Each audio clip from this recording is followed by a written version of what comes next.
നമ്മളൊരു tour plan ചെയ്യുമ്പോൾ നന്നായിട്ട് ടൈമൊക്കെ പ്ലാൻ ചെയ്തിട്ടായിരിക്കും ചെയ്യുന്നുണ്ടാവുക അല്ലേ? കാരണം ഇത്ര സമയത്തിനുള്ളിൽ നമുക്ക് ആ ഡെസ്റ്റിനേഷനിൽ എത്തിയില്ലെങ്കിൽ ചിലപ്പോൾ അത് ക്ലോസ് ചെയ്തിട്ട് കാണാൻ പറ്റുന്നുണ്ടാവില്ല. പക്ഷെ നമ്മുടെ എല്ലാ പ്ലാനിങ്ങിനെയും തകർത്ത ഒരു റെസ്റ്റോറൻ്റാണ് ഈ ഒരു എത്തോസ് കൂർഗ് എന്ന് പറയുന്നത് കേട്ടോ. അറിയാതെ നമ്മളതിനുള്ളിൽ കയറിപ്പോയതാണ് ആംബിയൻസ് ഒക്കെ കണ്ടിട്ട്.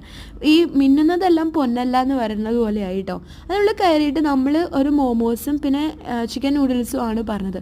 പക്ഷെ അതൊന്ന് കിട്ടാൻ വേണ്ടിയിട്ട് ഒരു 1.5 hours നമുക്കവിടെ സ്പെൻഡ് ചെയ്യേണ്ടി വന്നു. ഇറങ്ങി പോരാൻ നിവൃത്തി ഉണ്ടായിരുന്നില്ല. വേറെ ആരും അവിടെ കസ്റ്റമേഴ്സ് ആയിട്ടില്ല.